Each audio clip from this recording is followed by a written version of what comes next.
সবাইকে জানাই হনুমান জয়ন্তীর অনেক অনেক শুভেচ্ছা। যেহেতু আজকে পুজো ছিল, তাই মা আর আমি দুজন মিলে মিষ্টি আনতে এসেছি, কারণ যাব একটু মন্দিরে পুজো দিতে। আমাদের বাড়ির সামনেই, খুব একটা বেশি দূর না। আর দেওয়া হবে দুজনের নামে পুজো, আলাদা আলাদা করে, একটা আমার নামে একটা আমার দাদার নামে। আর আমরা সেই হিসেব মতো দুটো পতাকাও নিয়েছি। মন্দিরে পুজো দিয়ে পতাকাটা বাবার পায়ে ছুঁয়ে আমাদেরকে দিয়ে দেবে। যেহেতু প্রচণ্ড ভিড় আর মন্দিরের ভেতরে জায়গাটা একদমই ছোট, তাই আমি নিচে দাঁড়িয়েছিলাম আর মাই গেছিল উপরে পুজোটা দিতে। আজকে একটা দারুণ জিনিস আমার সাথে ঘটেছে, সত্যি ভগবানের লীলা বোঝাই যায় না। আমি একটা নিজে থেকেই বড় পতাকা কিনে নিয়ে গেছিলাম, যেটা ঠাকুরের পায়ে ছুঁয়ে আমার বাড়িতে লাগাবো বলে। পুজো টুজো যখন সব কিছু শেষ হয়ে আমি আমার বাড়ি চলে এসেছি, তারপরে আমি একটা দোকানে গেছিলাম একটা জিনিস কিনতে।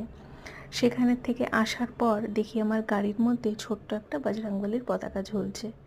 কিভাবে ঝুলছে, কোথা থেকে আসলো, আমি কিছুই জানি না। হয়তোবা দুটো বজরংবলীর পতাকা আমার বাড়িতে যাওয়ার জন্যই সেটা আমার গাড়িতে করে এসেছে। এটা সত্যিই একটা লীলা, কারণ আমি আজ পর্যন্ত কোনোদিনও এরকমভাবে বজরংবলী ঠাকুরের পুজো দিতে আসিনি, এই প্রথম আমার।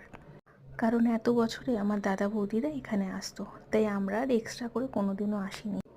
পুজো দিয়ে বাড়িতে আসার পর একটু লাড্ডু খেলাম, তার সঙ্গে তোমাদের পতাকাটাও দেখাই। এই হচ্ছে বিরাট বড় পতাকা, যেটা আমি ঠাকুরের পায়ে ছুঁয়ে নিয়ে এসেছিলাম। আর একটা পতাকা যে ছিল ঠিক এরকমই সেম, কিন্তু একদম ছোট, যে পতাকাগুলো হয় সেই পতাকাই। আমি অবাক হয়ে গেলাম যে এইবার প্রথম আমি ঠাকুরের পুজো দিচ্ছি, আর এবার প্রথম দুটো পতাকা আমার কাছে আসলো।